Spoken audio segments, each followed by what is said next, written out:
Merci, Frère Neville. J'apprécie cette annonce. C'est très bien. Et je suis heureux d'être ici ce matin pour recommencer à avoir des services. J'ai pris de petites vacances pendant un certain temps et ce sont probablement les plus longues que j'ai prises depuis longtemps. Alors, je suis heureux d'être de retour ce matin pour commencer peut-être une autre année au service du Seigneur. Et priez pour moi maintenant. Je dois tout de suite, après le service de ce matin, je dois aller à Owensboro, dans le Kentucky, où je commencerai les réunions cet après-midi, ou ce soir, plutôt, dans une campagne. Et là, je suppose qu'à partir de là, vous savez comment ça se passe. Alors, nous sommes heureux de remercier. Nous voulons remercier le Seigneur plutôt, j'aimerais dire, je suis reconnaissant pour les merveilleux moments qu'il m'a donnés pendant les vacances et tout. Je me suis reposé et je me sens mieux que je ne me suis senti depuis des années. Je me suis vraiment détendu. J'ai complètement arrêté de penser à tout pour ce qui est des services. Alors, je suis simplement parti et j'ai simplement arrêté de penser à cela. Je suis allé à la chasse dans le Colorado avec des frères de l'Église. Ensuite, les hommes d'affaires chrétiens m'ont emmené dans l'Oregon et sur la rivière Salmon. Et c'était vraiment une détente totale. Et je suis revenu en me sentant prêt pour les services. J'organise mes réunions différemment, comme vous l'avez tous compris, et les journaux l'ont annoncé. J'ai essayé mon intention n'était pas de le faire, d'essayer de faire passer la guérison divine avant le salut. Mais j'ai découvert que beaucoup de ceux qui étaient censés faire les appels à l'autel et tout, après qu'on m'avait emmené hors de l'estrade, sous cette onction, le discernement, je sais à peine quand je quitte l'estrade. Donc, je ne peux pas faire un appel à l'autel à ce moment-là. Mais je me suis rendu compte que des milliers de milliers m'ont glissé entre les mains, comme ça, alors qu'ils étaient assis là, se sentant repris dans leur conscience. On ne faisait aucun appel à l'autel ni rien, on les laissait simplement sortir comme ça. Alors, désormais, Dieu voulant, je ferai moi-même l'appel à l'autel. Et s'il y a un service de guérison, ce sera après ça, afin que je puisse gagner des âmes. Je savais que beaucoup de choses avaient été faites pour ce qui est de la guérison divine. Or, la guérison divine est juste, le message est juste, le but est juste, c'est l'écriture. Et vous ne pouvez pas prêcher le plein évangile sans prêcher la guérison divine. Nous le savons tous. Et je veux vous montrer un petit article qu'on m'a remis dernièrement, tiré du journal Courrier de cette semaine. Est-ce que quelqu'un l'a lu au sujet des médecins? Le plus grand, l'Association médicale américaine, a annoncé ici, de Saint-Louis, que tout homme qui ne croit pas que Dieu est un guérisseur ne devrait pas avoir le droit de pratiquer la médecine du tout. Ça vient du siège social de l'association. Bon, ça, c'est le journal de cette semaine, Sœur Gertie me l'a apporté. Je pense que c'était lundi ou mardi. Si quelqu'un le prend, j'aimerais que vous m'en découpiez un exemplaire. Je veux le mettre dans mon album. Il est dit, la médecine sans la foi en la divinité n'a pas le droit d'être pratiquée. C'est vrai. Le médecin il est dit, qui vient sur l'Est ou qui vient exercer la médecine, qui n'accepte pas Dieu et qui ne croit pas en Dieu, n'a pas le droit de pratiquer. Cela vient des plus hautes autorités que nous ayons en Amérique en matière de médecine. Eh bien, ils vont tous apprendre, savoir la même chose que nous avons toujours su, n'est-ce pas, avec le temps. Ils vont tous apprendre. Ces grands hommes, ces hommes intelligents, ils finiront par apprendre de quoi il s'agit avec le temps. Ne croyez-vous pas cela? Bien sûr, vous savez, nous le savons depuis longtemps, n'est-ce pas? Nous le savions. Le Seigneur nous l'a dit, il y a très longtemps, qu'il était celui qui guérit toutes nos maladies. Et ici, l'association médicale, le chef de l'association médicale a dit que c'était vrai. J'ai toujours dit ceci, un homme qui ne croit pas en Dieu, il ne pourrait certainement pas remettre mon bras en place. C'est vrai, en clopinant, j'essayerais d'aller voir quelqu'un d'autre qui pourrait le remettre en place et qui croit en Dieu. Et si je devais subir une opération, ce serait certainement un homme qui croit en Dieu. Oui monsieur, parce que la médecine ne guérit pas. Dieu est le guérisseur. Et vous devriez entendre ce petit article. Comment il est écrit, c'est merveilleux. Et j'en veux un exemplaire pour le mettre dans mon... J'ai toujours eu à cœur de vouloir écrire un commentaire sur la guérison divine. Il n'y en a pas un seul sur le marché, dans le monde, pour autant que je sache, un commentaire sur la guérison divine. Et un jour, j'aimerais aller dans les montagnes et rester là-haut assez longtemps pour écrire un commentaire là-dessus, et ensuite revenir et donner ça à quelqu'un qui a de l'instruction, qui pourrait l'améliorer, les mots et tout, et le publier, le diffuser. Ne serait-ce pas un bon sujet pour commencer? Faire l'ouverture, le préfixe du livre? Alors, Sœur Gertie, je vais vous rendre ceci, si je ne le perds pas. Si quelqu'un d'autre n'en veut pas, eh bien, merci. Je vous remercie beaucoup. C'est vrai. J'en ferai une petite reproduction par photocopie, pour être sûr que je ne le perds pas. J'ai quelque chose d'autre, et je l'ai déposé, et j'ai manqué de l'apporter.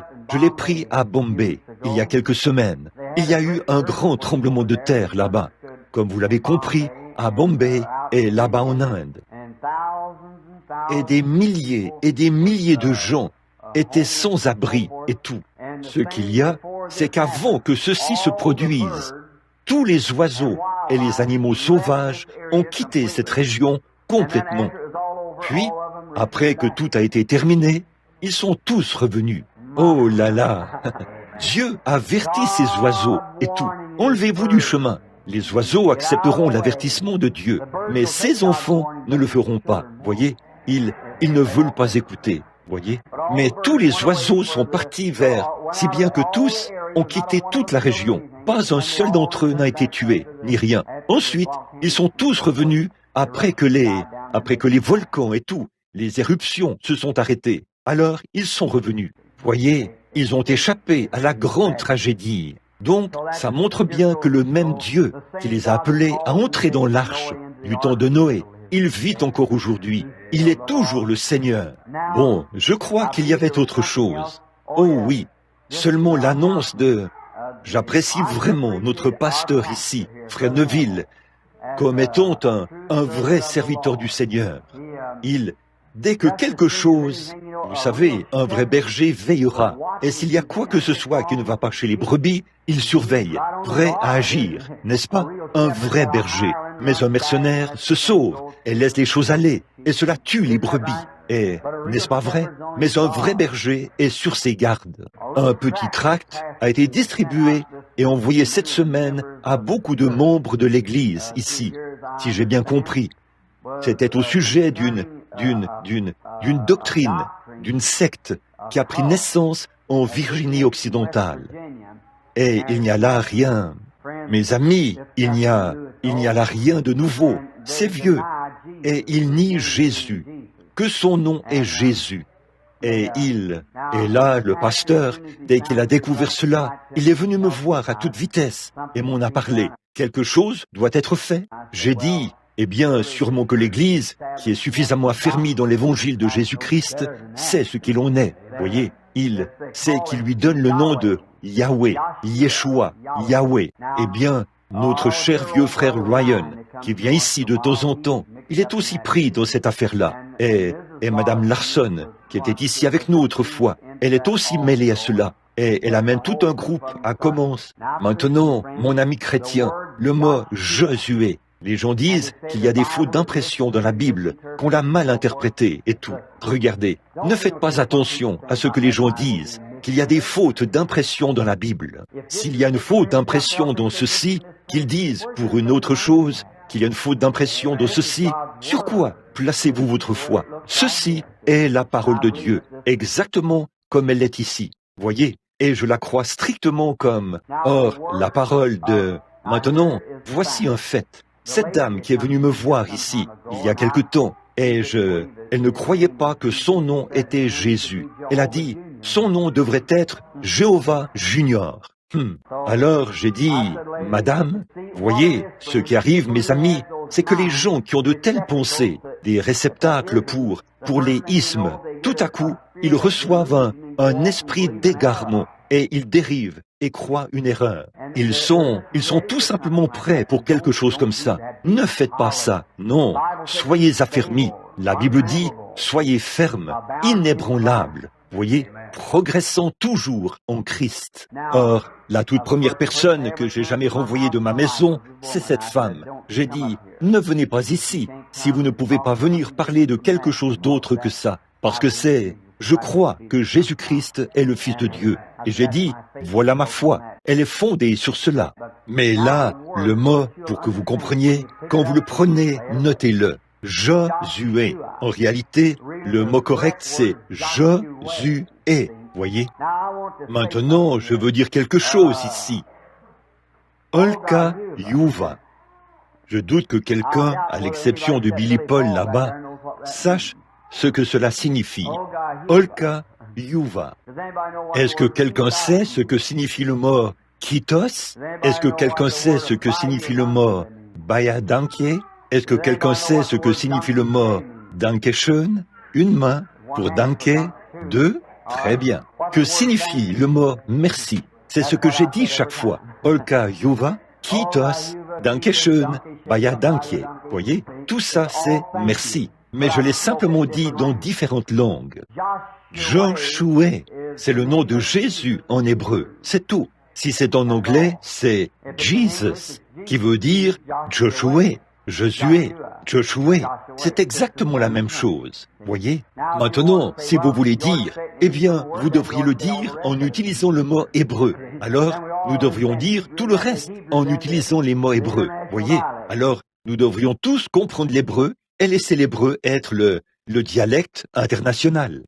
Alors, vous voyez comme c'est peu convaincant? Ça ne vaut rien, voyez. C'est Josué, Yahweh. Yahweh, c'est Dieu. Yahweh, Josué, tous ces mots hébreux qui se rapportent à Dieu. Mais si nous disions le même mot, nous dirions Jésus, Joshua, voyez, Joshua, Jésus. Maintenant, si je parlais en hébreu et qu'il ne comprenait pas l'anglais, je serais obligé de dire Joshua, Josué, pour lui faire comprendre de quoi je parle.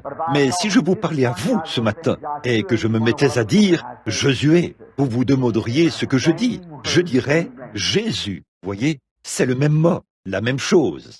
Alors, n'écoutez pas Vous savez, la Bible dit que ces choses arriveraient exactement comme elles le font avant la venue du Seigneur. Toutes ces choses qui s'élèvent. Et ici, il n'y a pas longtemps, dans un enseignement, je crois que c'était ici quelque part, j'ai montré que ces esprits viennent de la Genèse, qu'ils ont commencé dans la Genèse et qu'ils continuent à avancer. Et toutes les sectes qu'il y a dans le monde aujourd'hui ont commencé dans la Genèse, au commencement. Voyez, c'est vrai, chacune d'elles.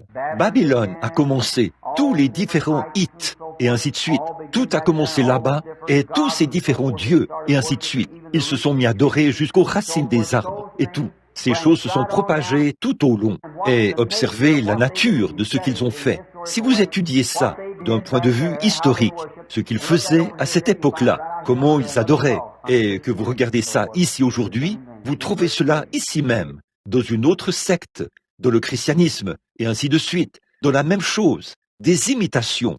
Alors, souvenez-vous bien de ceci, mon cher ami chrétien. Je ne voudrais pas me tenir ici comme un imposteur. Je préférerais être ici dans les montagnes, mais je sais ce qu'est la vérité. Par exemple, un homme, un frère, vient de me donner un livre il y a quelques instants. Et le Dieu Tout-Puissant, qui me jugera au jugement, quand j'ai pris ce livre et que je l'ai posé là, sur la parole de Dieu, l'ange du Seigneur s'est tenu juste là, à côté de moi, tout à l'heure, et il a dit, ôte ça de là. C'est vrai, ce n'est pas juste. C'est vrai, il ne voulait même pas que cela soit associé à sa parole. Là, c'est vrai, Dieu, quand nous nous rencontrerons tous au jugement, nous saurons que l'ange du Seigneur se tenait juste là, près de mon fauteuil, il y a quelques minutes, quand Frère Neville était en prière, et qu'il m'a fait ôter cette chose-là de sur sa parole.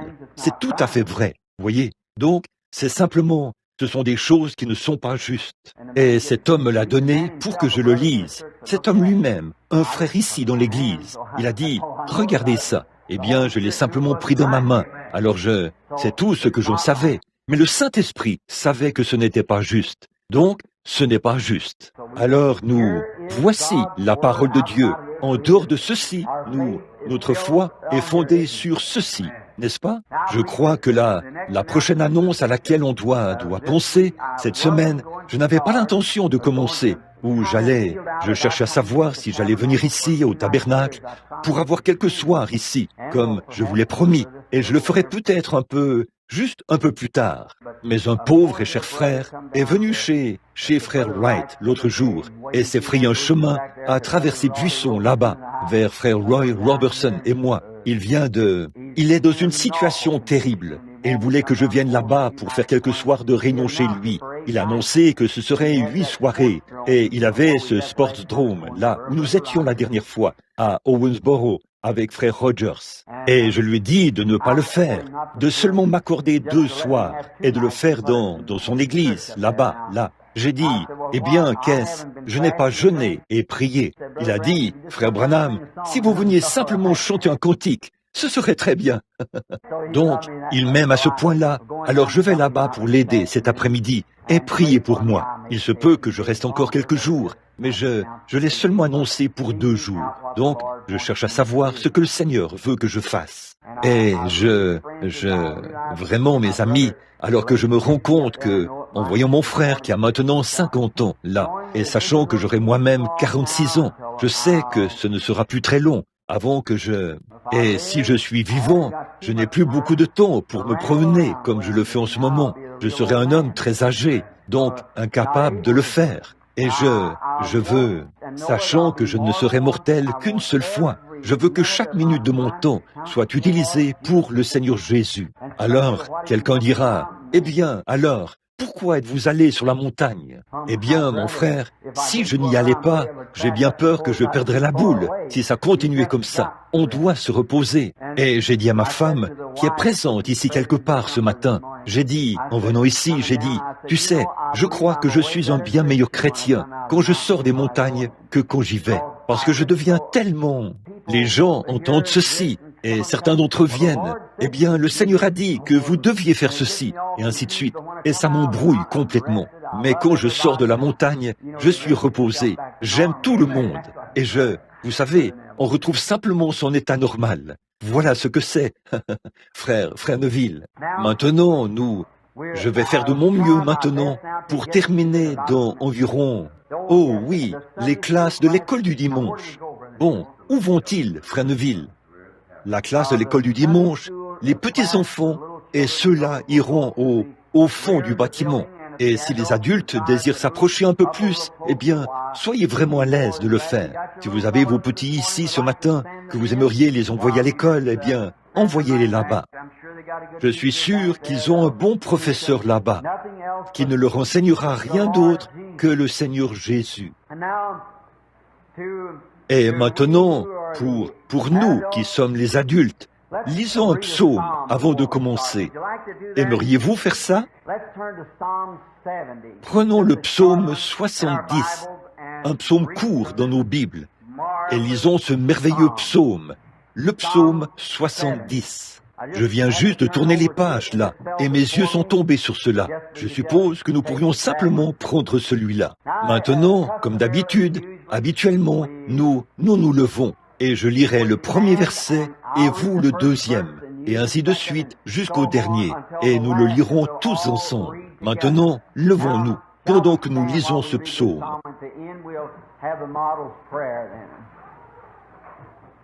À la fin, nous aurons alors la prière modèle. Ô Dieu, hâte-toi de me délivrer. Éternel, hâte-toi de me secourir. Qu'ils soient honteux et confus, ceux qui en veulent à ma vie. Qu'ils reculent et rougissent, ceux qui désirent ma perte. Qu'ils retournent en arrière par l'effet de leur honte, ceux qui disent « Ha ha !» Que tous ceux qui te cherchent soient dans l'allégresse et se réjouissent en toi. Que ceux qui aiment ton salut disent sans cesse « Exalté soit Dieu !» tous ensemble. Moi, je suis pauvre et indigent. Ô Dieu, hâte-toi en ma faveur. Tu, Éternel, Éternel, ne tarde pas. Et courbons la tête alors que nous répétons ensemble cette prière modèle. Notre Père qui es aux cieux, que ton nom soit sanctifié, que ton règne vienne, que ta volonté soit faite sur la terre comme au ciel. Donne-nous aujourd'hui notre pain quotidien. Pardonne-nous nos offenses, comme nous aussi nous pardonnons à ceux qui nous ont offensés. Ne nous induis pas en tentation, mais délivre-nous du mal, car c'est à toi qu'appartiennent, dans tous les siècles, le règne, la puissance et la gloire. Amen.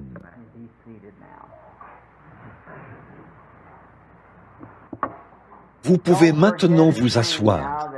N'oubliez pas, en priant maintenant, que Dieu m'aide à organiser mes réunions maintenant pour qu'elles correspondent parfaitement à sa volonté, exactement. Car je peux facilement voir pourquoi les réunions n'ont pas pris d'ampleur comme elles auraient dû en prendre. Des choses dont je ne savais rien. Maintenant, je crois qu'aujourd'hui, faisons une courte étude. Combien aiment étudier la Bible sous différents angles? Vous aimez ça? C'est très bien. Commençons donc dans Jean. Bon, c'est simplement, quand je viens au tabernacle, je ne sais jamais ce que je vais dire, jusqu'à ce que je monte ici. Et maintenant, prenons Jean, le chapitre 3. Je crois que c'est ça. Maintenant, si je dois vérifier ça, pour en être sûr moi-même. Jean 3, vers 14. Oui, c'est là que je veux aller. Lorsque j'étais assis, il y a quelques instants, je pensais à la bonté du Seigneur Jésus et combien il représente beaucoup pour nous et ce qu'il représente pour nous maintenant. Et je veux que ce soit court, que ça aille droit au but, si possible. Ensuite, nous aurons un service de guérison ou la prière pour les malades. D'après ce que j'ai compris, il y en a plusieurs ce matin qui ont des besoins et certains d'entre eux les ont amenés de loin pour qu'on prie pour eux, étant donné que le Seigneur, dans sa miséricorde, a porté son regard sur nous, ici, et qu'il nous a guidés dans ces situations. Nous aimerions faire profiter tous nos concitoyens de ce que nous avons reçu de lui. Donc, maintenant, je veux prendre comme sujet, si Dieu le veut maintenant, ne sachant même pas où j'utiliserai le prochain passage de l'Écriture, mais il m'est venu comme ceci, la rédemption par le jugement. Eh bien, il n'y a pas longtemps, nous avons donné un enseignement sur la rédemption par la miséricorde et la rédemption par l'expiation. Et tout à coup, j'ai pensé à la rédemption par le jugement. Bon, Jésus ici, il parle dans Jean 3. Nous commençons vers le verset 10. Jésus lui répondit, « Tu es le docteur en Israël, et tu ne sais pas ces choses? En vérité, je te le dis, nous disons ce que nous savons, et nous rendons témoignage de ce que nous avons vu, et vous ne recevez pas notre témoignage. Si vous ne croyez pas quand je vous ai parlé des choses terrestres, comment croirez-vous quand je vous parlerai des choses célestes? Personne n'est monté au ciel, si ce n'est celui qui est descendu du ciel, le Fils de l'homme qui est dans le ciel. » Maintenant, je voudrais poser une question à l'Église en ce moment. Comment lui, le Fils de l'homme, qui se tenait sur la terre, pouvait-il être au ciel à ce moment-là et pourtant être sur la terre à ce même moment? Qui est le Fils de l'homme qui est dans le ciel, et le voici qui se tient sur la terre? Quelqu'un m'a demandé une fois, il a dit, « Frère Branham, si vous pensez que Dieu était en Christ, réconcilions le monde avec lui-même. » Il a dit, « Si Dieu habitait en Christ, alors qui priait-il dans le jardin d'Éden ?» J'ai posé cette question à la dame. Alors, dites-moi comment il pouvait être au ciel et se tenir en même temps ici, en train de parler à Nicodème. Voyez, non seulement il fait la prière, mais il exauce la prière. Vous voyez, il est celui qui exauce sa propre prière. Voyez? Maintenant, et comme Moïse éleva le serpent dans le désert, il faut de même que le Fils de l'homme soit élevé, afin que quiconque croit en lui ne périsse point, mais qu'il ait la vie éternelle. Si ce n'est pas là la plus belle chose qui soit, comme Moïse éleva le serpent d'airain dans le désert, il faut que le Fils de l'homme soit élevé, afin que quiconque croit en lui ne périsse point, mais qu'il ait la vie éternelle. Ce qu'il en sera après notre mort ne m'a pas encore été révélé. Je ne crois pas qu'il ait été donné au Fils des hommes, jusqu'à ce jour, de savoir le genre de sort qui nous est réservé après la mort. Beaucoup de gens ont pensé que lorsque nous mourrons, nous restons esprits jusqu'au retour du corps après la résurrection. Mais ce n'est pas tout à fait vrai, parce que l'Écriture dit que si cette tente où nous habitons sur la terre est détruite, nous en avons une autre qui nous attend déjà. Voyez, il y a un certain type de corps vers lequel nous allons, pas un esprit, mais notre esprit va vers un corps. Or, comme ce sont des types, et étant un typologue, nous croyons ceci, que Dieu est rendu parfait en trois, comme Père, Fils et Saint-Esprit. La loi est la dispensation chrétienne, la dispensation du Saint-Esprit. Tous les trois se rassemblent et forment un seul être, dans une personnalité trine. Bon, ensuite, il y a trois venues du Seigneur. Le Seigneur Jésus est venu premièrement pour racheter son épouse. Il vient deuxièmement pour recevoir son épouse. Il vient troisièmement avec son épouse. Vous voyez, il ne vient pas sur la terre à la prochaine venue. Nous sommes simplement enlevés à sa rencontre dans les airs. Vous voyez, la belle histoire de Rebecca est qu'elle est montée sur le chameau et est allée à la rencontre d'Isaac avec Eliezer. Et Isaac, qui était le type de Christ, le Fils de Dieu. En effet, il était le fils d'Abraham, qui est devenu héritier de tous les biens d'Abraham et de tout ce qu'il possédait. Il était là-bas, dans les champs, au temps du soir. Il se promenait dans les champs quand il a vu la belle Rebecca arriver sur le chameau. Oh là là, ça me donne des frissons. La belle Rebecca, il ne l'avait jamais vue, il n'avait jamais su qui elle était, mais Eliezer la cherchait et il l'a trouvée par le témoignage du Saint-Esprit. Il a prié et a dit, « Ô Dieu, accorde-moi ta grâce aujourd'hui, afin que je puisse trouver une femme pour mon maître. » Et là, quand Rebecca est venue abreuver les chameaux, ce qui était le signe qu'elle était prête à y aller, elle est montée sur le chameau et est partie à la rencontre. Et il était dans les champs, à mi-chemin, loin de la maison de son père. Jésus a, peut-être, j'aimerais le penser comme ceci, je ne pourrais pas le dire, déjà quitté la gloire. Il descend parmi les étoiles, et ainsi de suite, descendant sur la terre. Un de ces jours, peut-être même aujourd'hui, l'Église, qu'il n'a encore jamais vue, seulement comme le Saint-Esprit en a rendu témoignage. Voyez? Et regardez bien, quand Rebecca a vu Isaac, elle s'est voilée le visage. Elle a sauté à bas du chameau et elle a couru à sa rencontre. Ça a été le coup de foudre. Je ne sais pas à quoi il va ressembler. Il se peut qu'il soit un grand homme, il se peut qu'il soit un petit homme, il se peut qu'il soit brun, blanc, noir. Je ne sais pas de quelle couleur il sera, quelle sorte de cheveux il aura, de quelle couleur seront ses yeux. Mais je l'aime. Peu m'importe son apparence, je l'aime. Oui, monsieur, et l'Église l'aimera. Et il est en route maintenant, je crois. Il a quitté les palais d'ivoire. Il descend pour recevoir son épouse. Alors nous serons enlevés dans les airs pour rencontrer le Seigneur. Pas vrai? Ensuite, nous entrerons pour les noces, comme Isaac l'a fait avec Rebecca. Puis, quand ils sont sortis de la cérémonie de mariage, il était possesseur. Et là, quand Jésus reviendra avec son épouse pour régner sur le trône de David, son père, dans le millénium, il viendra alors avec elle en tant que roi et reine. Maintenant, je pense que la même chose s'applique au corps. Il nous est donné le premier corps, qui est un corps naturel, mortel, un corps fait de péché. Et le corps suivant est un corps glorieux, une sorte de corps dans lequel le chrétien entre, le croyant, quand il meurt. Ce n'est pas exactement de la chair. Je ne dirais pas que c'est tangible, mais néanmoins, c'est réel. Puis, ce corps-là revient pour prendre possession du tabernacle d'argile, à la fin, à la résurrection. Alors, nous sommes à sa ressemblance pour toujours.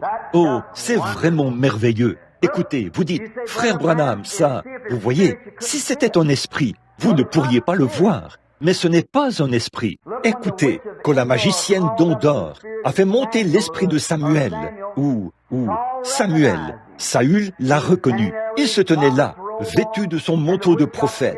Et la magicienne a eu peur et est tombée par terre. Elle a dit, « Je vois des dieux qui montent. » Non seulement était-il vêtu de son manteau de prophète, mais il était encore prophète. Il a dit, « Pourquoi m'as-tu fait venir, puisque tu es devenu un ennemi de Dieu ?»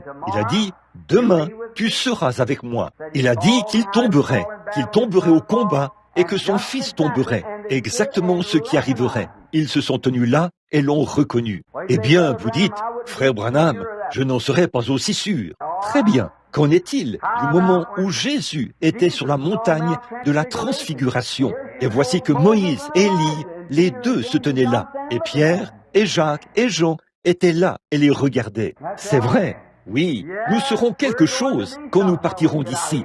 C'est vrai, nous serons quelqu'un et quelque chose. Et oh, quelle sorte de gens devrions-nous être aujourd'hui, qui savons que Dieu, par sa grâce, a pourvu d'une telle chose pour nous. Je pense à ce vieux petit tabernacle frêle de notre humiliation ici. Qu'est-ce que c'est? Seulement quelques vitamines, des calories et ainsi de suite, réunies ici. Juste un petit endroit où l'âme peut s'ancrer, c'est tout. Mais un de ces jours glorieux, il sera changé. Et ceci, ce qui se trouve à l'intérieur, s'en ira. Parce que je suppose que ceci ne pourrait pas entrer dans cela d'un seul coup. Il faut que ça y entre graduellement, en quelque sorte. Même après être mort pour entrer dans cette sorte de corps-là. Nous ne savons pas ce que ce sera. Paul a dit que ce que nous serons à la fin n'a pas encore été manifesté. Mais nous savons que nous aurons un corps semblable à son corps glorieux, parce que nous le verrons tel qu'il est. Vous voyez, quelque chose comme ça, parce que nous le verrons tel qu'il est. Maintenant, quel prix a-t-il fallu payer pour nous obtenir? Nous allons en parler par le jugement. Maintenant, prenons, comme Moïse éleva le serpent d'airain, a-t-il dit, dans le désert, exactement pour la même raison que Moïse a élevé le serpent d'airain. Il faut de même que le Fils de l'homme soit élevé. Or, Moïse a élevé le serpent d'airain dans plus d'un but. C'était parce qu'ils se plaignaient. Et autre chose, ils étaient malades. Et alors, cela apporterait la guérison divine à ce moment-là pour les enfants d'Israël. Exode, prenons Nombre, vers 21, et voyons si ce n'est pas une meilleure chose. Nombre 21, ici. Il se trouve que mon ruban était juste là. Nombre 21. Et remarquons ici, pendant quelques instants, que les enfants d'Israël se mettaient en route. Un type parfait de l'Église d'aujourd'hui, qui se dirige vers le pays de gloire. Ne croyez-vous pas que chaque jour, nous gagnons un peu de terrain à mesure que nous avançons? Nous faisons un feu de camp sur un nouveau terrain chaque soir. Je me sens un peu plus proche qu'hier, je crois. Pas vous? Nous faisons simplement un nouveau feu de camp chaque soir, alors que nous poursuivons notre chemin. Israël, tant qu'ils faisaient route, ils allaient vers le pays promis. Après un certain temps, ils se sont mis à murmurer et à se plaindre, parce qu'ils ne sont pas parvenus à recevoir Dieu dans sa grande forme de puissance. Oh, j'aime bien me vanter un peu ici, si vous voulez bien m'excuser, du tabernacle, des nouveaux venus, et ainsi de suite. Vous êtes l'un des nôtres. Nous ne sommes pas différents ici. Nous sommes tous un en Christ ici. Nous nous aimons les uns les autres. Maintenant, combien nous avons essayé de prendre position pour le plein évangile, le surnaturel. Si Dieu dit qu'il fait une certaine chose, il est Dieu le Créateur. Nous l'acceptons, nous le croyons. Quand Dieu fait quelque chose, nous disons « Oui, monsieur », et nous croyons que les Écritures ne doivent pas être altérées ou traduites et dire « Eh bien, ça ne voulait pas exactement dire ça, là ». Nous croyons que cela veut dire exactement ce que cela dit. Nous ne la modifions pas du tout. Nous disons « C'est ça. Si ma foi n'est pas à la hauteur, eh bien, c'est ma faute. Ce n'est pas la faute de Dieu. » Bon, les enfants d'Israël, pendant leur voyage, n'avaient pas un long trajet à faire. En réalité, ils auraient pu faire ce voyage à pied en une semaine, s'ils avaient simplement continué. Mais ce qui leur a fait obstacle, ce sont leurs protestations et leurs plaintes. Dieu avait œuvré avec eux. Après ça, quand ils sont entrés dans le pays promis, ils ont pris un homme de chaque tribu, c'est-à-dire les 12 tribus. Et 2 d'entre eux sont revenus, Josué et Caleb. Ils ont dit, nous pouvons nous emparer du pays. Mais 10 d'entre eux sont revenus et ont dit, c'est trop difficile. Nous ne pouvons tout simplement pas y arriver parce que les gens sont trop grands et leurs villes sont toutes fortifiées. Et nous sommes comme des sauterelles à leurs yeux. Alors, nous ne pouvons pas le faire. Et ils étaient alors au lieu appelé Kadès Barnéa. Kadès Barnéa était autrefois le tribunal du monde. Il y a une grande source, d'où partent de nombreuses petites sources, ce qui est encore un type parfait. Christ, la grande source.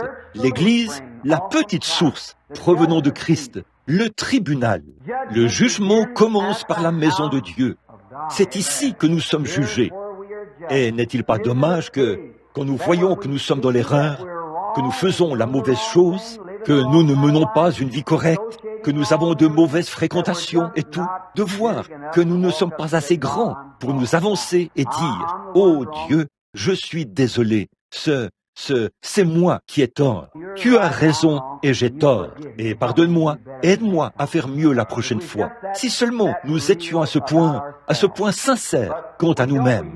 Mais nous ne le sommes pas. Nous entendons prêcher l'Évangile et nous disons « Oh, eh bien, je ne crois même pas cela comme ça. » Maintenant, si je ne me trompe pas, je crois que la dernière fois que j'étais ici, avant d'aller dans les montagnes, j'ai prêché sur le péché impardonnable. Pas vrai? Le péché impardonnable. Celui qui sait faire ce qui est bien et qui ne le fait pas commet un péché. Car si nous sommes volontairement incrédules, après avoir reçu la connaissance de la vérité, il ne reste plus de sacrifice pour le péché. Hébreux 10.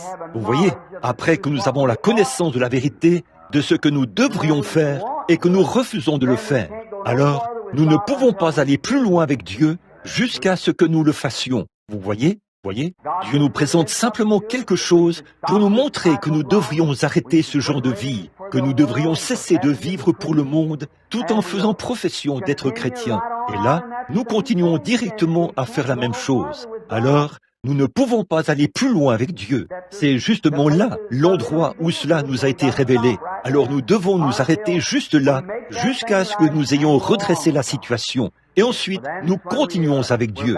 Vous, en effet, c'est à ce moment-là que nous sommes ramenés dans la grâce. Donc, Israël s'est rendu à Kadès Barnéa, et les voilà de retour. Josué et Caleb, ils étaient vraiment remplis d'enthousiasme. Ils avaient dû avoir une réunion de prière là-bas, avoir en quelque sorte un vrai réveil entre eux.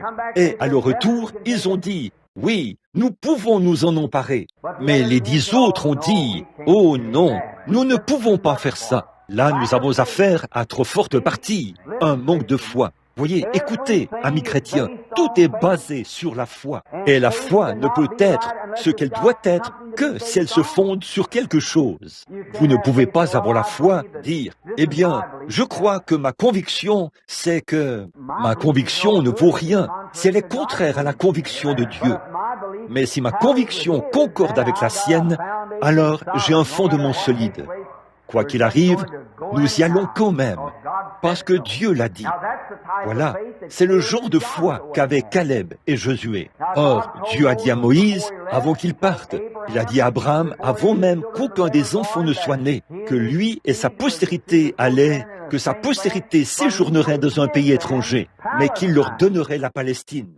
Il l'a promis à Abraham. Ensuite, il a confirmé sa promesse en visitant Moïse et en lui disant qu'il lui avait déjà donné le pays. Va simplement t'en emparer. Donc, Josué, oh j'aime ceci ici, Josué a fondé sa foi, non pas sur ce qu'il a vu, mais sur ce que Dieu a dit.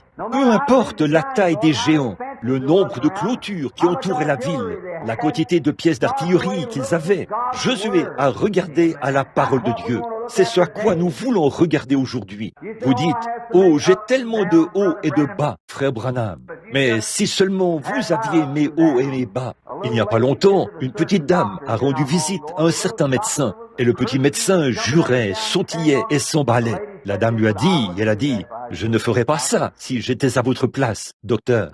Il a dit, si vous aviez mes soucis, eh bien, vous le feriez aussi. Il a dit, oh, j'ai autant de soucis que vous, et je ne le fais quand même pas. Donc, cela a remis le médecin à la bonne place. C'est vrai. Depuis, il respecte la petite dame. C'est ça, juste une parole dite à propos. Cela suffira. Vous voyez, quelles que soient vos inquiétudes, quelles que soient vos tentations, tenez-vous-en à la parole de Dieu. Quand tout semble aller de travers, tenez-vous-en à la parole de Dieu. Il l'a dit. Ensuite, quand ils sont arrivés à l'endroit où ils devaient traverser, Et Josué savait que Dieu avait promis de leur donner le pays. Cela leur appartenait, quelle que soit l'opposition. Eh bien ça, c'est un type de l'Église d'aujourd'hui, les véritables membres du corps de Christ. Nous avons beaucoup de gens qui vont à l'Église, mais dans cette Église-là, pratiquement beaucoup d'entre eux, chacun d'eux, je suppose, j'espère, dans ce groupe de cette Église, il y a des membres dans cette Église qui croiront vraiment de tout leur cœur. Je sais qu'il en est ainsi. J'ai trouvé cela en eux sur l'estrade, sous l'inspiration, et j'ai vu qu'ils étaient vraiment authentiques, bien qu'ils ne comprennent peut-être pas le plein évangile et tout. Ils sont pourtant authentiques dans leur cœur. Ce qu'ils croient, ils le croient vraiment de tout leur cœur. Et tout ce qui est sans foi est péché. L'incrédulité, c'est carrément le péché. Tout ce qui ne relève pas de la foi n'est pas de Dieu. Vous devez croire. Et le seul moyen pour vous d'avoir la foi, c'est d'abord de voir ce que Dieu a dit à ce sujet, et ensuite de croire sa parole. C'est le seul moyen pour vous d'y arriver. Donc, Josué et Caleb savaient que Dieu avait fait la promesse. Ils sont revenus, et ils n'ont pas eu peur de dire « Nous pouvons nous en emparer », parce qu'ils fondaient leur foi, non pas sur ce qu'ils voyaient, mais sur ce qu'ils croyaient. Maintenant, aujourd'hui, dans ce tabernacle, nous pouvons fonder notre foi en tant que citoyens américains. Là, nous ne pouvons pas. Nous pouvons fonder notre foi en tant que chrétiens, plutôt sur ce que Dieu a dit, sans tenir compte de l'opinion de n'importe quel médecin, de l'opinion de n'importe quel scientifique et de toute preuve, quelle qu'elle soit. Il y a quelque temps, il y a quelques semaines, j'écoutais une émission de radio quelque part, ou non, je lisais dans un journal, là-bas dans l'Oregon, qui disait, ou là-bas dans l'Idaho, qui disait qu'on faisait l'éloge d'un scientifique, car il était sur le point de prouver que la vie animale et la vie végétale étaient la même vie. Eh bien, il disait que l'animal est sorti de la vie végétale. Et la plante, autrement dit, l'arbre et le poisson, c'est la même personne. Voyez? Eh bien, c'est juste un peu plus que ce que ma mentalité peut saisir. Je crois que Dieu a fait un arbre, qu'il a fait un poisson. Voyez? Donc, c'est à peu près tout ce que je peux dire. Et je crois que tout ce qui est différent de cela, je n'y crois tout simplement pas. C'est tout. Vous voyez? Il faut que ce soit fondé sur la parole du Seigneur. Il a fait un palmier, il a fait un chêne. Les deux n'étaient pas le même arbre. Et si ça l'était, le chêne aurait produit des noix de coco, ou des palmes, ou peu importe. Vous voyez, c'est la vie qui se trouve à l'intérieur. Et je le prends simplement au mot. Peu importe combien cela peut sembler simple. Et je le crois comme ça. Pas vous? Maintenant, nous pouvons baser notre réflexion ce matin. Il y a des gens qui viennent pour qu'on prie pour eux. Nous pouvons baser notre réflexion sur ceci, que Dieu a fait la promesse. Si vous étiez ici ce matin, vous diriez, eh bien, frère Bill, j'ai eu des hauts et des bas dans ma vie. J'ai toujours voulu vivre une vie chrétienne, mais je n'ai jamais réussi à m'affermir. Eh bien, je peux fonder ma promesse, ma foi sur ceci, mon frère, ma sœur, ce matin. Si maintenant même, vous vous consacrez entièrement, n'attendez pas de vous avancer à l'autel. Vous pouvez venir ici et dire, je l'ai maintenant accepté, mais à l'endroit même où vous êtes maintenant, dites, ô Dieu, sois miséricordieux envers moi, un rétrograde ou un pécheur, quoi que ce soit. Et maintenant, je ne fonde mes espérances sur rien d'autre que sur ta parole. Je le crois. Alors frère, quelque chose va se passer parce que vous avez un vrai fondement, car Dieu ne vous mettra pas dehors. Les tentations viennent. Jamais une seule tentation ne viendra sans qu'il vous donne la grâce de la supporter. Et il a promis d'être avec vous au front, de se tenir là à chaque bataille et de prendre votre place. Et donc, c'est là que se trouve votre espérance. Vous en arriverez à un point où vous dites, eh bien, frère Bill, j'ai tant de tentations. Indiquez-moi un seul chrétien qui n'a pas de tentation. Nous ne sommes pas venus à une partie de plaisir. Nous sommes venus sur un champ de bataille. Nous sommes ici pour combattre l'ennemi. Et bien sûr, nous ne revêtons pas notre armure pour qu'on nous regarde. Si vous devenez chrétien pour qu'on vous regarde, alors vous êtes... Oui, j'ai bien peur que vous soyez au mauvais endroit. Parfois, les chrétiens sont méprisés ou ridiculisés. Mais nous venons comme un guerrier. Amen. Nous venons étant aspergés du sang. La vieille croix rugueuse nous précède. L'étoile du matin éclaire le chemin. Eh bien, nous sommes en route vers quelque part. Peu m'importe ce que le monde dit, c'est ce que Dieu dit. Le champ nous appartient. Dieu l'a dit. Nous sommes en route. Si nous recevons le coup fatal ici, sur le champ de bataille, si cette honte où nous habitons sur la terre disparaît, nous en avons une autre qui nous attend déjà là-bas. Donc, il n'y a aucune raison d'avoir peur.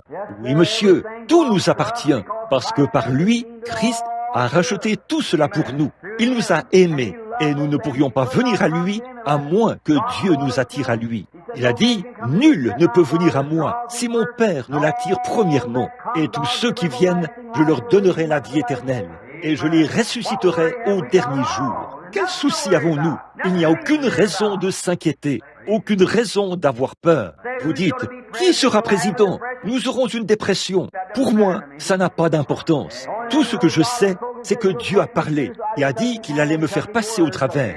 Alors, j'ai simplement pris sa main, pris sa parole. Alors, nous voilà partis en route vers le pays promis. Quand nous arrivons à Kadesh Barnéa, nous croyons simplement la parole de Dieu et nous continuons à avancer. C'est vrai. Et oh, ce qui est glorieux, c'est que de temps en temps, il nous donne une grosse grappe de raisin comme preuve. Vous savez qu'il y a au-delà du fleuve un pays qu'ils appellent l'éternité bénie. N'est-ce pas vrai? Alors, que nous vivions ou que nous mourions, qu'est-ce que ça change? Continuons simplement à avancer. Bon, si nous ne menons qu'une vie à moitié, souvenez-vous, ce n'est pas une bonne chose. Mettons simplement cette chose-là de côté maintenant même et disons, « Oh Dieu, ce matin même, je viens et je fonde ma foi sur ta parole. Peu m'importe si je ne pousse jamais de cris de ma vie. Peu m'importe si je ne pleure jamais de ma vie. Peu m'importe si je n'ai jamais la moindre démonstration. Je fonde ma foi sur ta parole. Et je suis en route vers le pays promis. Et parce que le monde m'a dit, ou que quelqu'un m'a dit, que si je ne ressentais pas un drôle de sentiment quand j'étais sauvé, ou quelque chose comme ça, or, je ne dis rien de mal contre ça, c'est très bien, mais ce n'est pas ça. Amen. Ma foi n'est fondée sur rien d'autre que sur le sang et sur sa justice. Quand tout ce qui environne mon âme s'effondre, il est toute mon espérance et mon soutien. Je veux être un chrétien ce matin parce que j'ai accepté le moyen pourvu par Dieu. Sa parole l'a dit. J'ai reçu cela tel quel et c'était réglé. C'est vrai. Le diable vient et dit, eh bien, moi aussi, j'ai ressenti un drôle de sentiment une fois. Est-ce que cela fait de moi quelqu'un qui est sauvé? Je ne sais pas, mais frère, vous devez vous conformer à cette parole ici. Jésus a dit, celui qui écoute mes paroles et qui croit celui qui m'a envoyé a la vie éternelle. Oh là là, j'entends ça et j'aurais voulu être là quand je l'ai entendu dire ça, pas vous? Celui qui écoute mes paroles et qui croit à celui qui m'a envoyé a la vie éternelle et ne vient point au jugement, mais il est passé de la mort à la vie. Oh, si cela n'écarte pas tous les méthodistes, les baptistes, les presbytériens, les pentecôtistes et tout, je ne sais pas ce qui le fera. Cela écarte toutes ces choses et on fait un celui, pas vrai? C'est vrai, celui qui écoute mes paroles, qu'il soit ce qu'il veut, c'est vrai, qui croit à celui qui m'a envoyé a la vie éternelle. Oh là là, alors que le navire soit ballotté et que les vieilles poutres grincent, il fera naufrage un de ces jours, de toute façon, mais il ne fera pas naufrage tant qu'il n'atteindra pas l'autre rivage. C'est tout ce qu'il y a de plus vrai. Il va y arriver, aussi sûr que 2 et 2 font 4, parce que Dieu l'a promis. Oh là là, quand j'y pense, ça ôte toute la peur, ça ôte toutes les querelles, ça ôte toute la méchanceté. Ça fait en sorte que cet homme qui vous maltraitait a de nouveau l'air de votre frère. Alors, prenons-le par la main. C'est vrai. Oh là là. Il ou elle a mal agi. Eh bien, qu'est-ce que ça change? Moi aussi, j'ai mal agi. Je vais passer mon bras autour de ses épaules et dire, allons frère, avançons un peu plus haut maintenant. Resserrons la vieille. J'aime cette pièce centrale, ici, dont Paul parle ici, vous savez, la cuirasse. Vous rendez-vous compte que la cuirasse est la partie principale? Il n'est pas dit grand-chose à ce sujet dans la Bible, mais c'est un élément réel. La cuirasse, c'est ce qui maintient ensemble le cuissard et le harnais. Pas vrai? Donc, j'ai mis le casque et toutes ces différentes pièces, le pectoral. Mais n'oubliez pas la cuirasse qui attache toutes ces pièces et qui les resserre. Oh là là! Ensuite, resserrez les attaches. Soyez attachés fermement et remettez-vous en marche, vous savez, et commencez à avancer. Josué est revenu, il a dit, bien sûr, nous pouvons nous en emparer. Dieu l'a dit, Kadès Barnéa, c'est là qu'ils se sont retrouvés au jugement. C'est là que Dieu les a jugés. Or, quel a été le jugement de Dieu? Parce qu'ils n'ont pas cru. Kadès Barnéa était le tribunal d'Israël, car ils n'ont pas cru la parole, vous voyez, non pas ce qu'était la preuve. Bon, voilà qu'ils étaient dans le désert. J'aimerais avoir le temps d'en lire beaucoup, mais nous ne l'avons pas. Mais le désert et le voyage, et là, il disait, ce n'est pas un lieu où il y a des grenadiers, ce n'est pas un lieu où l'on puisse avoir des vignes ou des figuiers. Tu nous as fait sortir d'Égypte. Nous avions une assez bonne maison là-bas, et voilà que tu nous as amenés ici pour que nous mourions dans ce désert, sans eau, sans nourriture, sans rien. Et tu nous as amenés ici, toutes ces preuves qui leur étaient défavorables. Voilà que tu nous as conduits ici, au bord de cette petite rivière, là où ces sources et cette oasis ruissellent. Il y a à peine assez d'eau à boire. Oh là là, n'est-ce pas exactement ce que fait celui qui se plaint quand il vient d'être sauvé? Et là, nous voilà, nous n'avons rien à manger, nous n'avons pas de grenades. Et la seule chose que nous obtenons, c'est juste un peu de manne qui pleut du ciel la nuit. Et maintenant, tu nous dis, alors que les hommes sont revenus de là-bas en disant, oh là là, tout cela a été en vain. Oh, voilà, nous sommes sortis nous avons quitté notre pays et nous ne pouvons pas y retourner. Est-ce que nos enfants devront grandir dans ces conditions qu'on a ici? Et toutes les villes sont clôturées, si bien qu'ils peuvent faire des courses de chars tout autour. Nous n'avons rien d'autre que quelques vieilles serpes et des épées et des choses à la main. Et regarde, cette grande armée là-bas, l'opposition, ils sont si grands. Eh bien, un seul d'entre eux pourrait battre une douzaine d'entre nous. N'est-ce pas ainsi que le diable dépeint cela? Josué, je peux le voir se tenir là. Et Caleb, seul, le visage tout illuminé, il dit, gloire à Dieu, nous pouvons quand même nous en emparer. Oh, comment vas-tu t'en emparer? Il ne s'agit pas de savoir comment je vais m'en emparer. Ce n'est pas à moi de chercher à comprendre cela. Mais Dieu a dit que cela nous appartenait. C'est vrai, donc c'est à moi. Dieu l'a dit. Donc, la guérison m'appartient ce matin. La guérison vous appartient. Le salut vous appartient. Le salut m'appartient.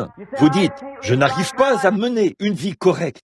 Oui, vous le pouvez. Dieu a dit que nous le pourrions. Je le crois. Pas vous? Comment pouvez-vous vivre dans ce monde actuel sans sortir et côtoyer les foules et faire les choses qu'ils font? Dieu a dit que nous le pouvions. Sa grâce nous suffit. C'est réglé. Alors, resserrons les attaches et continuons. Kadès Barnéa, le tribunal, où tous devaient être jugés, à Kadès Barnéa, et seulement 2 ont tenu le coup au jugement. Et comment ont-ils dit qu'ils ont tenu le coup? En fondant leur foi sur l'Ainsi dit le Seigneur. C'est tout. Dieu l'a promis. Et pas seulement ça, mais ils l'ont prouvé. Amen. C'est ça qu'il faut faire. Amen. Maintenant, le chapitre 21 de ceci. Non, je crois que c'est le chapitre 19. Comme c'est un beau chapitre, il parle premièrement du jugement par le sang, ou le jugement par la miséricorde. Je veux dire, la rédemption, pardonnez-moi, la rédemption par la miséricorde, la rédemption par la grâce, la rédemption par le sang, la rédemption par le jugement. Et ce matin, nous voulons traiter, pendant les quelques prochaines minutes, pour mettre le noyau bien à sa place, si Dieu nous aide, là où le jugement est le point capital. Bon, premièrement, le sang, faire l'expiation. Dans le jardin d'Éden, il fallait que Dieu apporte du sang versé, avant qu'il puisse exercer le jugement, car il avait déjà prononcé sa parole, et sa parole n'a besoin de rien d'autre. Dieu a dit, le jour où tu en mangeras, ce jour-là, tu mourras. Avez-vous remarqué comment Satan a badigeonné cela en blanc pour Ève? Il a dit, oui, Dieu l'a dit, mais certainement que ce n'est pas exactement ce qu'il voulait dire. Voyez? Eh bien, n'est-ce pas ce que le diable dit aux croyants aujourd'hui? Oh, eh bien, tu n'as pas à faire ces choses. Eh bien, frère, si vous êtes un chrétien, vous voudrez faire cela. Vous voudrez le faire. Le plus grand plaisir du croyant, c'est de savoir qu'il vit ou fait quelque chose qui plaît au Seigneur. Eh bien, si nous attendions la venue du Seigneur, comme nous devrions l'attendre, eh bien, oh, il n'y aurait aucune friction nulle part. tout le monde serait rempli d'affection et il y aurait de l'harmonie. Ce serait merveilleux, n'est-ce pas? Et vous savez, il viendra peut-être aujourd'hui. Je ne sais pas ce qui reste, c'est vrai. C'est le temps où il doit venir. Mais si nous avions tous cela dans notre cœur ce matin, qu'aujourd'hui était le dernier jour, et nous devrions vivre chaque jour comme si c'était le dernier jour. C'est le dernier jour. Être tous dans l'amour. Parfois, je m'éloigne de la maison. J'aime ma femme et je veux faire quelque chose pour elle. Et je vais lui acheter une boîte de bonbons ou quelque chose, vous savez, que je sais qu'elle veut que je fasse. Vous savez, ou quelque chose qu'elle veut que je fasse. J'aime le faire. Et là, frère, ceci peut sembler un peu étrange. Ce n'est pas un très bon endroit pour le dire, mais j'aime l'aider à laver la vaisselle. Parce que je sais que c'est difficile pour elle de le faire tout le temps. Alors, je vais simplement là et je lave la vaisselle pour elle. Elle ne dit pas grand-chose, mais je sais qu'elle apprécie cela. Voyez? Pourquoi suis-je? Qu'est-ce que j'essaie de faire remarquer ici? J'essaie de dire ceci, c'est que je veux faire cela. Même si quelqu'un dit, eh bien je suppose que les voisins pensent que je suis un efféminé. Là, à secouer les tapis, à passer le balai et à faire des choses comme ça. Le travail d'une femme. Mais j'aime le faire, parce que j'aime ma femme. Voyez? Je l'aime. Et tout ce que je peux faire pour qu'elle sache que je l'aime, j'aime vraiment le faire. Eh bien, c'est pareil pour chaque croyant. Voilà, maintenant, que ceci pénètre très profondément. Ouvrez la coupe bien grand maintenant. Si vous êtes un croyant et que vous êtes amoureux de Jésus, tout ce que vous pouvez faire pour qu'il vous aime davantage, vous aimez vraiment le faire. Si le fait de me tenir ici, en train de témoigner à cet homme-ci, l'amènera à m'aimer davantage, j'aime le faire. Si fuir ces choses du mal, peu importe si je suis tenté, si fuir ces choses me fait l'aimer, et je sais qu'il aimera, je pense que ça l'amènerait à m'aimer un peu plus, si je ne faisais pas ceci ou cela. J'aime vraiment faire ça, pas vous? Parce que nous sommes amoureux de lui. Bon, Dieu, alors qu'il a tant aimé Adam et Ève, qu'il a d'abord dû verser du sang avant qu'il puisse. Le jugement, c'était la mort. Il fallait que quelque chose meure à leur place. Et ensuite, ils pouvaient ensuite se tenir dans sa présence. Or là, il y avait le jugement. Ève a d'abord écouté Satan et il a badigeonné la parole en blanc. Et ils ont été incrédules à l'égard de la parole. Et la parole est alors devenue le jugement de Dieu. En effet, cette parole, la parole de Dieu, jugera chaque personne. Cette parole qui est prêchée ici ce matin, elle est prêchée là-bas, à Wall Street. Elle est prêchée là-bas, à l'église chrétienne. Là-bas, à l'église presbytérienne. Partout où la parole est prêchée, elle devient le jugement. Les hommes sont jugés par la parole de Dieu. Et voici une bonne chose à savoir. Nous, ou bien notre jugement nous précède, ou bien il nous suivra. Or, chaque homme ici aujourd'hui n'a pas à être jugé à la fin. Il peut être jugé ce matin s'il veut être jugé. Bon, il faut que des préparatifs soient faits pour le jugement. Eh bien, Dieu, afin d'amener Adam et Ève dans sa présence, il a dû faire des préparatifs. Maintenant, qu'est-ce qui a fait cela, si vous ne croyez pas à la grâce? La grâce a pourvu des préparatifs. Oh, comme j'en suis heureux! La grâce a pourvu des préparatifs. La grâce, c'est l'amour. Dieu a tant aimé ces créatures déchues qu'il a pourvu des préparatifs pour qu'ils se tiennent dans sa présence avant le jugement. Dieu est allé tuer des brebis ou des animaux. Il a mis sur eux des peaux pour les couvrir. Et le sang a d'abord été pourvu avant le jugement. Le jugement s'est fait par le sang, bien sûr. Ensuite, il a versé le sang de l'innocent pour couvrir la culpabilité des coupables. Maintenant, au chapitre 19, je crois que c'est ici, du livre de l'Exode, Dieu, l'Éternel fait. L'Éternel parla à Moïse et Aaron et dit, « Voici ce qui est ordonné par la loi que l'Éternel t'a prescrite. Parle aux enfants d'Israël et qu'ils m'amènent une vache rousse sans tache, sans défaut corporel, et qui n'ait point porté le joug. Vous la remettrez au sacrificateur Éléazar. Il la fera sortir du camp, et on l'égorgera devant lui. Le sacrificateur Éléazar prendra du sang de la vache avec le doigt, et il en fera 7 fois l'aspersion sur le devant de la tente d'assignation. Oh, si vous remarquez, une vache rousse, remarquez, c'est la femelle, un type de l'Église. Rouge, la couleur, ne pouvait pas être tachée là. Il fallait que ce soit une couleur unie. Et le rouge donne toujours, signifie la rédemption. Vous dites, le rouge signifie toujours un danger. C'est le cas pour nous devant un feu rouge. Mais c'est aussi toujours la rédemption. Ne le grillez pas. Donc, le rouge a toujours été le signe tout au long de la Bible. La prostituée Rahab a fait descendre les espions par un tissu cramoisi ou un cordon cramoisi, ce qui était le signe que Dieu permettait que sa maison ne soit pas détruite. Maintenant, remarquez, le rouge ici, cette vache rousse, devait être amenée et tuée en présence d'Éléazar. Et il devait la prendre, ses sabots et tout, et la brûler. Et pendant qu'elle était en train de mourir, il trempait ses doigts dans son sang, et il en faisait l'aspersion sur la tente. Il trempait ses doigts dans le sang, et l'on faisait l'aspersion sur la tente.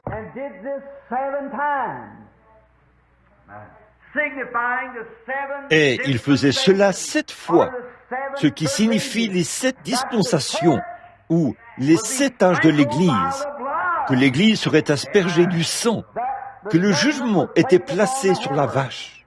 L'aspersion du sang était faite 7 fois. Le sacrifice sanglant qui faisait l'expiation, c'était là, à la place du jugement, 7 fois. Ensuite, la vache était mise au feu et réduite en cendres. Alors, chaque fois qu'Israël, cela servait à faire ce qu'ils appellent les eaux de séparation. Là, on brûlait du cramoisi, de l'hysope, on réunissait cela et on les brûlait, ce qui signifiait les dispensations de la grâce. La justification, la sanctification, le baptême du Saint-Esprit, par le bois de cèdre, l'hysope et le cramoisi. Et on les brûlait tous ensemble. Et c'est ce qui servait à faire, alors que vous continuez à lire, si vous aimeriez le lire, car en raison du temps, je ne prendrai pas le temps de le lire. Mais le chapitre 19, cela servait à faire les eaux de séparation, de sorte que si un homme avait mal agi, ou quoi que ce soit, les cendres de cette vache étaient placées sur lui, et il était séparé de sa culpabilité. S'il était impur, alors ceci était une eau de séparation, un commémoratif de génération en génération, afin de savoir que cette vache-là, une vache choisie, une vache particulière, et que le sang se tenait là, entre lui et l'Église, et que les cendres de celle-ci faisaient une séparation entre lui et sa culpabilité. Oh là là! Quand vous voyez ces choses, et que vous placez cela sur Jésus-Christ, et lorsque nous nous rendons coupables de quelque chose, nous regardons à la séparation. Celui qui s'est tenu là, au jugement, son sang a été pris de son corps et a été aspergé sur la surface de la terre, entre elle et le saint tabernacle de Dieu, afin que chaque croyant qui entre dans sa présence, qui franchit le voile de la chair, qui met de côté les choses du monde, sache que le sang fait l'expiation, les eaux de séparation. Et Dieu, par sa miséricorde, nous a lavés et séparés par le lavage de la parole par l'eau. Et il a séparé son Église des choses du monde pour qu'elle mène une vie séparée et consacrée pour vivre pour lui, en marchant sans condamnation dans ce monde actuel. Il n'y a donc maintenant aucune condamnation pour ceux qui sont en Jésus-Christ, qui marchent non selon la chair, mais qui ont été séparés par l'eau, par la parole, qui les a oints du Saint-Esprit. Et les cendres de séparation ont été répandues sur l'individu. Et il marche dans ce monde actuel sans aucune condamnation par le Saint-Esprit. Quel beau, sachant qu'il aurait dû être celui, le coupable, amené en présence de tous les êtres, en présence d'Éléazar, le souverain sacrificateur. Et là, sa gorge aurait dû être tranchée, son corps aurait dû être brûlé sur l'autel d'airain, et toutes ces choses auraient dû être à sa place. Il aurait dû servir de séparation par le sang qui était aspergé entre les cieux et la terre, ce qui a ouvert la porte pour que chaque croyant qui est en Jésus-Christ ait droit à un sentier de sang qui le mène au trône de Dieu. 7 fois pour chaque âge de l'Église, tu en feras l'aspersion, tout au long de l'âge des méthodistes, des baptistes, tout au long de chaque âge. Le sentier de sang a été aspergé par la séparation. Bon, il dit, là, quand nous arrivons à cet endroit-là, le jugement doit venir. Donc, Dieu qui parle maintenant. J'aimerais que nous puissions, je saute par-ci, par-là ce matin, mais prenons maintenant Exode. Je veux dire Nombre, le chapitre 21. Et maintenant, nous parlons du serpent d'airain. Nous revenons maintenant à notre sujet. Pour terminer dans quelques minutes, parce que nous devons nous dépêcher. Remarquez le jugement. Maintenant, au chapitre 20, je crois que c'est d'abord au chapitre 20, vers le verset 7. Écoutez ceci. L'Éternel parla à Moïse et dit, « Prends la verge. » Oh, il va falloir que je prenne encore une minute pour en lire un autre bout, ici. C'est tellement beau. Commençons ici, au verset 2 du chapitre 20. Il n'y avait point d'eau pour l'assemblée, et l'on se souleva contre Moïse et Aaron. Le peuple chercha querelle à Moïse, ou bien s'est disputé avec lui. Ils dirent, « Que n'avons-nous expiré quand nos frères devant l'Éternel ?» Quand nous avons fait venir, sortir l'assemblée de l'Éternel dans ce désert, et que nous y mourions, et nous, notre bétail. Par conséquent, nous avez-vous fait monter hors d'Égypte pour amener sur nous et nous amener dans ce méchant lieu. Regardez, ce n'est pas un lieu où l'on puisse semer. Eh bien, les gens ne vous fréquentent pas beaucoup quand vous devenez un vrai croyant. Pas vrai? C'est un drôle d'endroit où se trouver. Très bien, pas de figuier, pas beaucoup de communion fraternelle. Personne ne veut rien avoir à faire avec vous. Ils disent, il a perdu la tête, il est devenu fou. Voyons, nous passions vraiment de meilleurs moments là-bas, dans le monde. C'est vrai, figuier, pas un lieu où il y a une vigne, ni grenadier, ni d'eau à boire. Oh, quel moment! Remarquez, d'eau signifie quand il se réjouissait. Vous voyez, il n'y a pas beaucoup de réjouissance, dites-vous, ici. Et la seule chose que nous faisons, nous n'allons plus au spectacle le dimanche, et nous ne regardons pas les matchs de baseball, et nous faisions toutes ces choses que nous faisions autrefois. C'est un endroit horrible, ici. Maintenant, regardez bien, il cherchait querelle. Je ferais mieux de m'arrêter là, n'est-ce pas? Très bien. Ah, mes amis, nous arrivons au jugement, là, remarquez, l'Éternel. C'est exactement comme ça que ça se passe. Voyez-vous, parfois ces épreuves viennent juste pour nous éprouver. Chaque fils qui vient à Dieu doit être châtié par Dieu. Et si nous ne pouvons pas supporter le châtiment, alors nous sommes des enfants illégitimes. Nous ne sommes pas les enfants de Dieu. Frère, il y a quelque chose à propos du christianisme qui fait que, quand un homme naît de nouveau, cela met quelque chose en lui qui le soutient. Là, il y a quelque chose à l'intérieur qui lui fait quelque chose. Certainement, je ne suis pas venu du côté du Seigneur ici, ou ici, juste pour passer du bon temps. Je suis venu ici parce que je l'aime. Et je dois l'aider à porter le fardeau. Jésus doit-il porter sa croix tout seul? Et le reste du monde vivre dans l'insouciance? Il y a une croix pour chacun. Il y a une croix pour moi. Pas vrai? Alors qu'est-ce que le chrétien devrait chanter? Le verset suivant. Je porterai cette croix consacrée jusqu'à ce que la mort me libère. C'est vrai. Puis je rentrerai à la maison pour porter une couronne, car il y a une couronne pour moi. Pas seulement une couronne d'or à placer sur votre tête, mais quelque chose de bien supérieur. Paul en a eu un aperçu une fois. Il a dit, l'œil n'a point vu, l'oreille n'a point entendu, et ne sont point montées au cœur de l'homme. Ces choses que Dieu a préparées pour ceux qui l'aiment. Pas une couronne d'or. Ça ne compte pas pour moi. Ces choses-là ne m'intéressent pas de toute façon. Mais ma couronne, c'est un nouveau corps, un nouvel être, couronné pour être à sa ressemblance. Un corps semblable à son corps glorieux, dans lequel je peux simplement vivre avec lui. Ça, c'est une couronne qui me suffit. Le vieil homme de couleur, il n'y a pas longtemps dans le sud, il disait, il était là, il avait reçu le salut un matin. Il est allé raconter tout ça à ses amis et il a dit que Christ l'avait affranchi. Et le vieux conducteur d'esclaves est arrivé. Il a dit, « Qu'est-ce que c'est que ça, Sambo? Je t'ai entendu dire que Christ t'a affranchi. » Il a dit, « Oui. » Il a dit, « Viens dans mon bureau tout à l'heure. » Il a dit, « Sambo, à quel point es-tu sérieux? » Il a dit, « Je suis sérieux, patron, de tout mon cœur.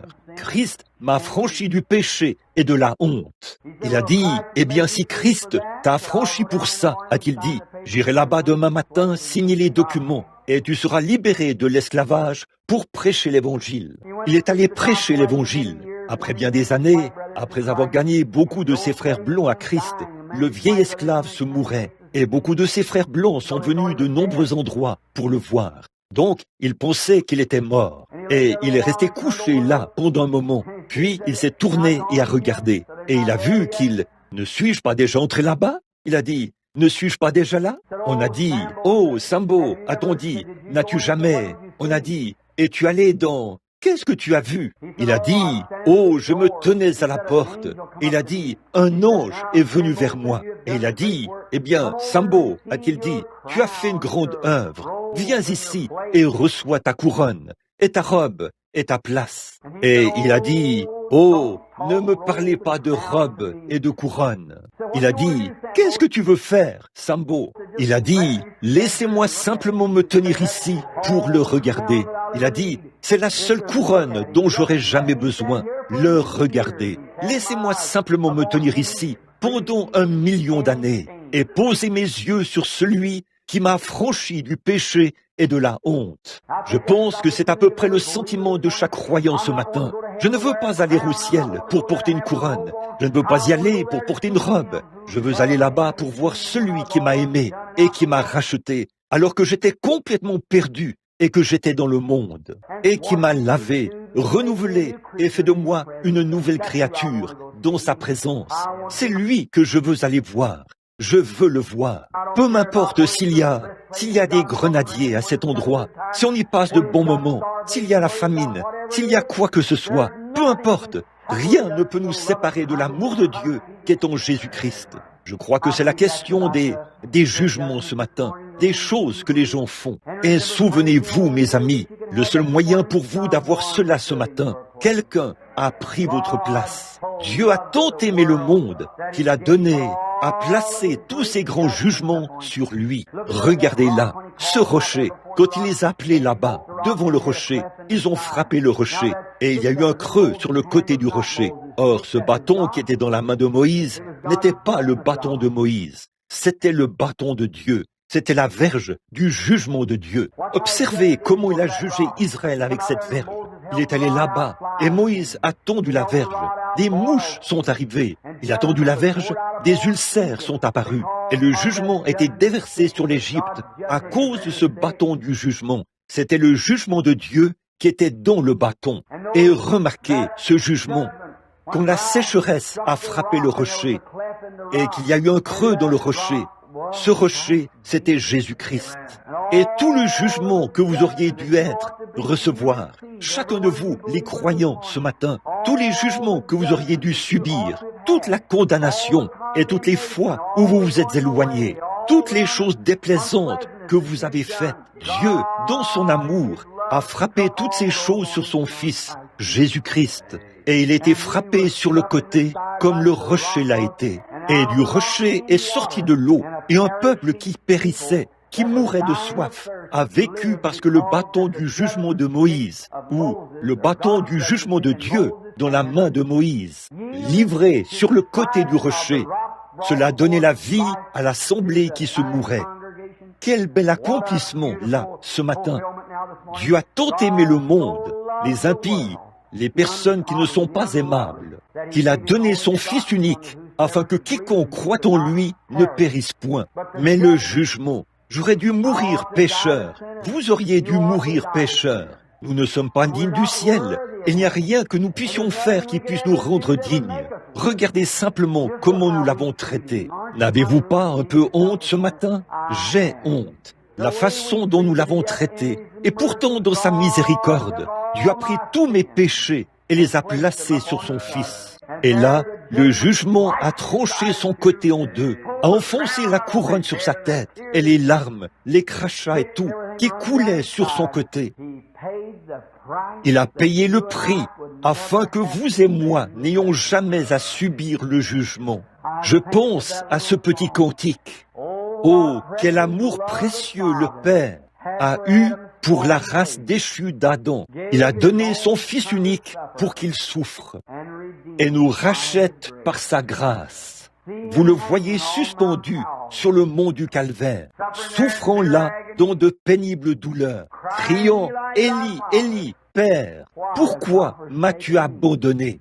On a dit, il a été abandonné dans la vie, a été abandonné dans la mort. Et toute la colère de Dieu s'est déversée sur lui, et il a subi nos jugements. Et Dieu, il a pris nos jugements et les a emportés dans un lieu isolé, dans les régions de l'au-delà. Et les lois de Dieu ont condamné, et y ont placé les damnés, et il a emporté nos péchés là-bas. Et il est ressuscité le matin de Pâques pour notre justification. Il est maintenant là, dans la personne du Saint-Esprit, pour sauver chaque pécheur perdu dans le monde. Prions.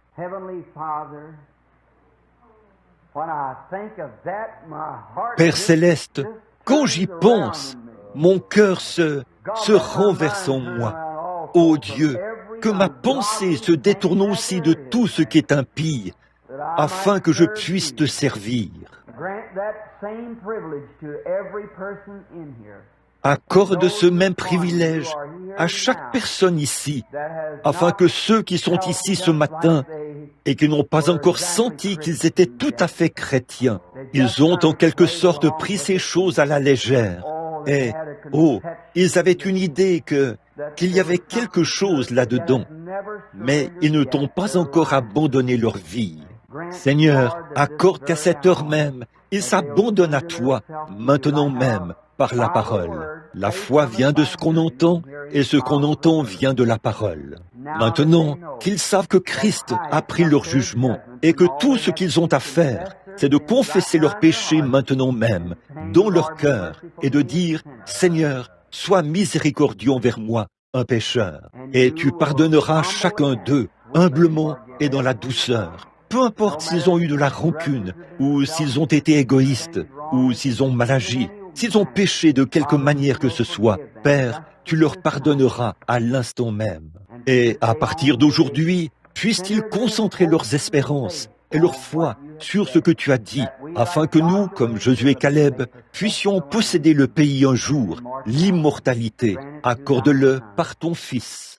Pendant que nous avons la tête inclinée, ceci n'est qu'une petite affaire secrète entre vous, moi et Dieu. Je me demande, pendant que toutes les têtes sont inclinées et que tous les yeux sont fermés, si quelqu'un lèverait simplement la main pour dire « Billy, souviens-toi de moi. Que Dieu vous bénisse, frère. Que Dieu vous bénisse, sœur. Et vous, frère, que Dieu vous bénisse. Ô Dieu, abaisse tes regards là, Père. Regarde les mains de ces pauvres enfants. Ils t'aiment. Ce ne sont que les enfants d'Adam, comme nous tous. Et ils se rendent compte que la vie n'a été qu'un peu de haut et de bas.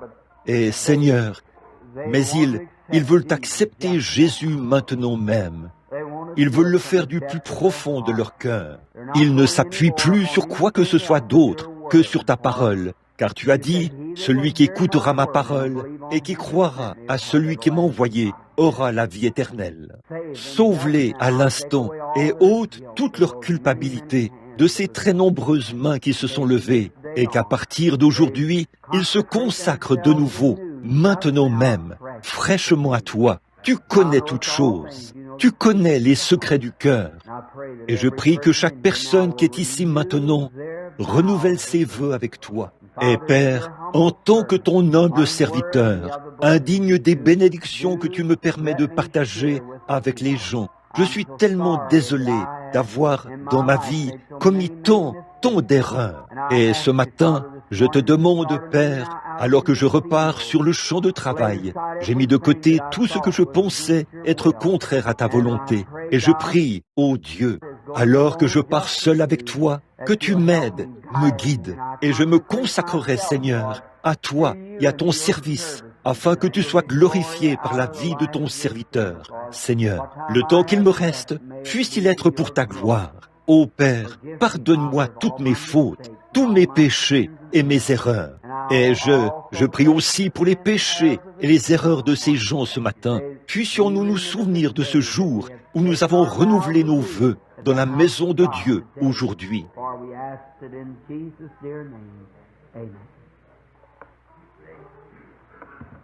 Car nous le demandons au nom bien-aimé de Jésus. Amen. J'ai un petit cantique que j'aimerais que vous chantiez tous avec moi, si vous le voulez bien.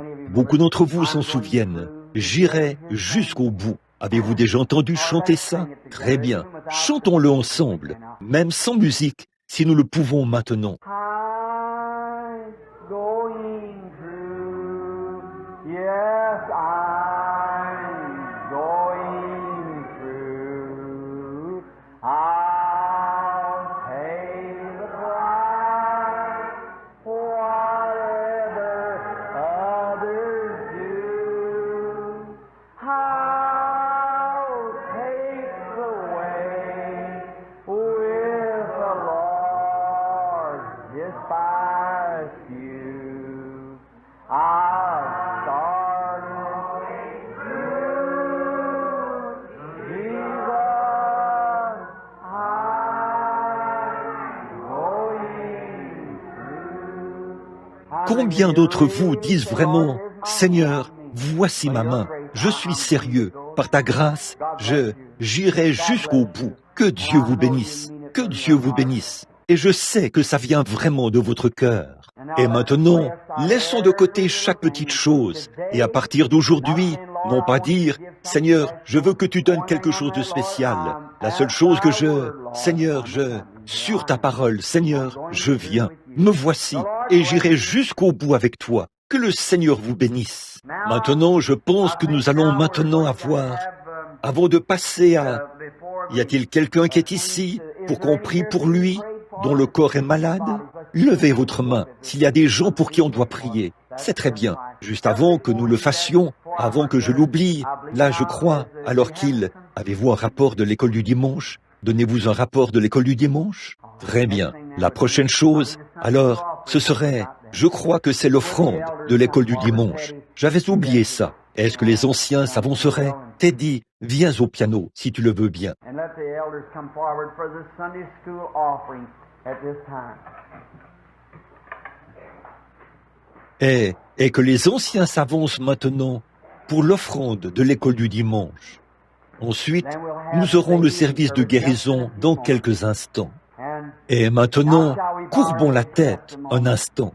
Notre bienveillant Père Céleste, tu nous as enseigné dans la parole que chacun met à part selon la prospérité que Dieu lui a accordée, afin que le premier jour de la semaine, quand nous nous réunissons, que nous apportions notre dîme et nos offrandes dans ce lieu, ta maison, et nous te remercions pour le privilège que nous avons de t'adorer de cette manière, qui est bien peu de choses. Mais nous te remercions pour cela, Père, et c'est avec des cœurs reconnaissants que nous venons donner ce matin. Bénis tous ceux qui donnent, qui ont de quoi donner, et bénis ceux qui n'ont pas de ces substances naturelles à donner. Nous te prions de leur donner des substances naturelles en abondance, en tant que tes intendants. Aide-nous à veiller sur cela de la bonne manière, afin que ce soit dépensé pour la bonne chose. Nous demandons ceci au nom de Christ, ton Fils. Amen.